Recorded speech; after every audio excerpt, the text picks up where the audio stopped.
So the new book is called Gods and Heroes of the Media Age, From Captain Nemo to the X-Files. Um, Even though the book does go chronologically up, the last chapters do feature, there are two commentaries on The Walking Dead and also on Breaking Bad, but since they're bringing back the X-Files for another season, I left the title to include the X-Files since it'll be up to date as soon as the next X-Files season comes out. Um, Now, what this is about is Gods and Heroes of the Media Age. The media age is essentially the 20th century, a century in which I think we've seen more media transformations than in the entire 5,000 years, I think, of human history. Or at least that argument could be made. It's been a very rapid century of rapidly evanescing media type moving. And what the book does is it covers the specific stages that go from the classic adventure novel, which is where the kind of superhero, the Captain Nemo type superhero who is the larger-than-life individual who steps forth from the pages, a little bit like Botticelli's Birth of Venus coming forth from out of the ocean on the clamshell.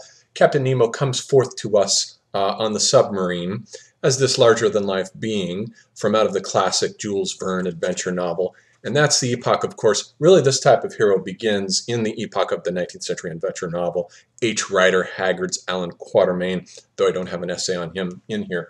But I needed something representative for that epoch, so I took Captain Nemo from Jules Verne's 20,000 Leagues Under the Sea as the sort of representative example of the first larger-than-life hero.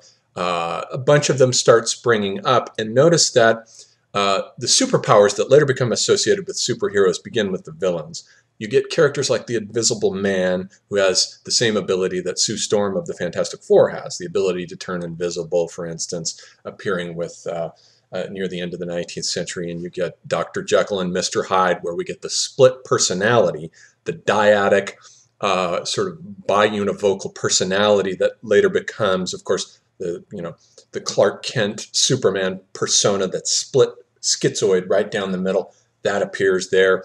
So all the basic types, even with the Scarlet Pimpernel, we get a sense of the superhero who is operating outside the law in some fundamental fashion, coming to us first from out of the pages of the classic adventure novel. Now, the classic adventure novel, of course, gives rise to pulp fiction. Magazines like Argosy at the end of the 19th century and All Story Weekly, and of course I've chosen Amazing Stories for the cover of this, begin coming forth. And pulp fiction introduces a new kind of hero now, a hero like Tarzan. And that epoch I've got in the book, beginning with Tarzan, who is a hero now who is deterritorialized from the classic adventure novel. And now we have pulp fiction, which appears on a monthly basis. So we have to have a hero now that cannot be killed off. That's one of the main strictures of the pulp fiction superhero. He cannot be killed off, but he is a superhero that gets into very tangled, in-depth adventures that can be resolved over a number of issues, and later those issues might be initially they're serialized, but they might be gathered up and put out as a single novel later on, as in fact Edgar Rice Burroughs did with the Tarzan novels. Tarzan starts appearing in, I think it was All Story Weekly in 1912, along with John Carter, Warlord of Mars. These sorts of figures come to us from out of the pages of pulp fiction. And in the pulp fiction universe, the media transformation represented by pulp fiction brought a lot of these superheroes to us. There are a whole bunch of them. Zorro comes immediately on the heels of Tarzan, 1919. Johnston McCulley, that first appeared in the pages of pulp fiction. And there's also a gradual movement from, with Tarzan, we get a kind of retrieval of the Paleolithic hunter who is at odds with the city. He appears in the city in Paris, but he doesn't like it. He prefers the jungle.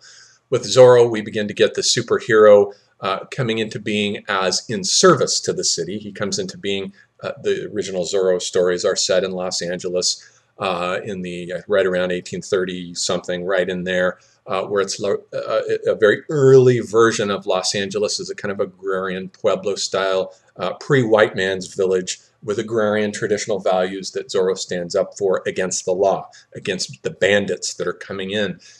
So the superhero gets picked up by the city pretty quickly and begins slowly to come into its orbit and function as its immune cell.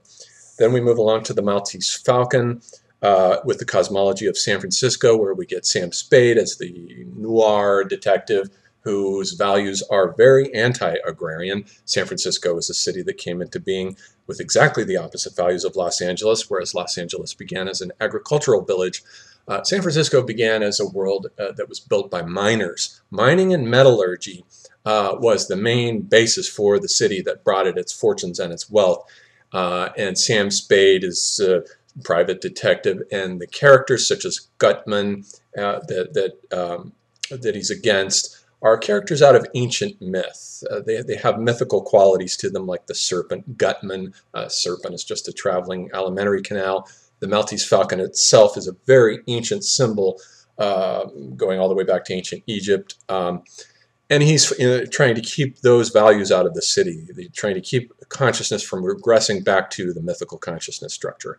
And so his values are very, he's a bachelor, he's against women, he's renounced that whole domesticated way of life. All the values that the agrarian world brought into being are now sundered with this type of hero. And we get Conan the Barbarian, who is dreamed up by Robert E. Howard out in the Southwest in Texas, which is really not Tolkien, but it was Robert E. Howard who invented the genre of swords and sorcery fantasy, and he did so. Robert E. Howard was very polyphobic. Polyphobic is a term, or polyphobia is a term that I've coined to refer to the hatred of big cities. And it's a surprisingly common motif, and it should be watched for whenever you see it, even back in the ancient texts of the classical world.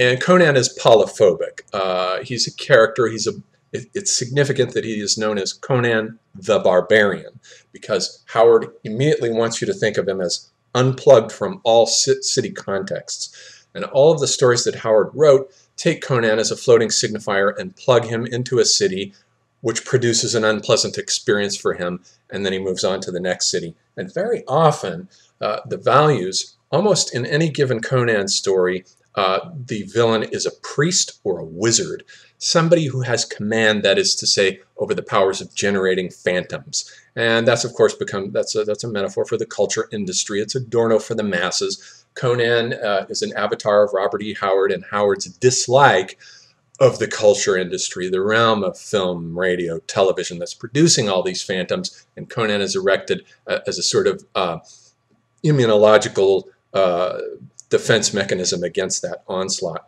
Then we move to the third media transformation with radio, where I focus on the Shadow. And the key thing about the Shadow is that he began on the radio as an announcer for the Street and Smith Detective Story Hour in 1930 or 31, thereabouts. And then he's picked up, he gets his own Pulp Fiction magazine for a while, but then he gets picked up by and played by Orson Welles. I think it's 1937, which is his most famous reiteration.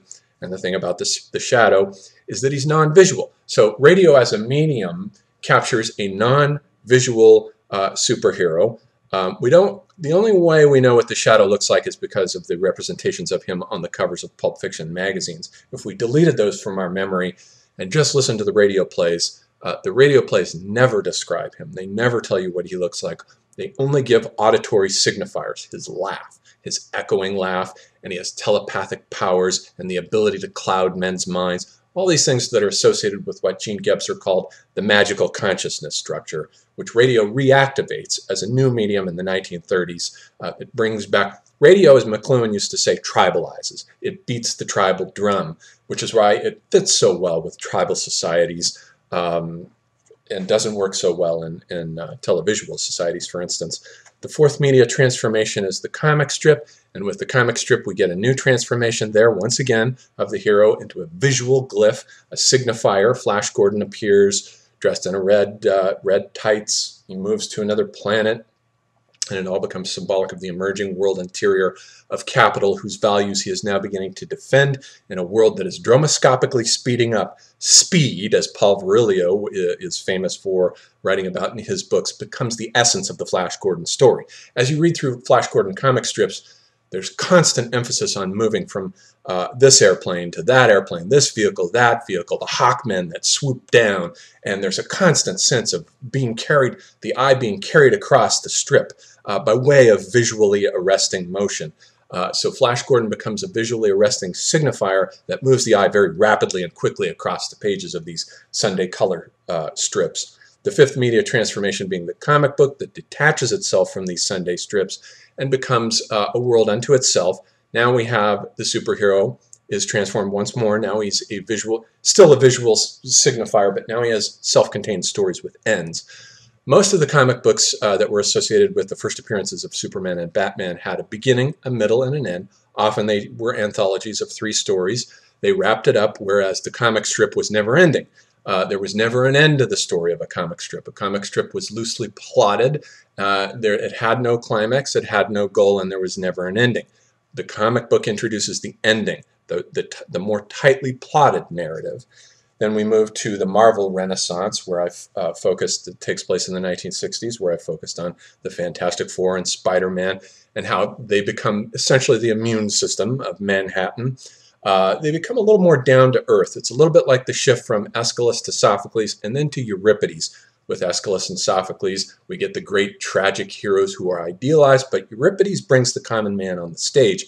And I think Marvel's success in the comic book renaissance of the 60s brought the common man into the superhero outfit and became somebody that was very readily identifiable. Spider-Man in particular is just this young kid with no money who just happens to put on a suit, and readers identified with him very quickly because they saw themselves in him, whereas the Fantastic Four represented more the sort of impersonal J. Robert Oppenheimer bureaucratic approach to science. They represent the 4 elements constructed to keep a clearing open, keep the modern world open so that it cannot be closed down and captured by the mole man or the submariner, who are forever trying to capture Manhattan and isolate it and make off with it. Since in the mythical world is about enclosures and domes and spheres, as Peter Sloterdijk has written, and the Fantastic Four's job is to keep those enclosures and domes and spheres from ever recurring again.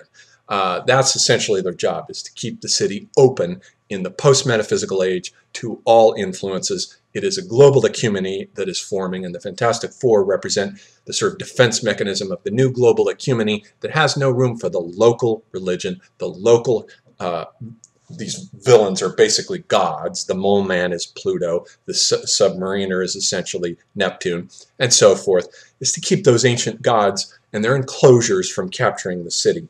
Then the 7th media transformation that I talk about is the post-war paperback novel, and I specifically focus on Ian Fleming's James Bond.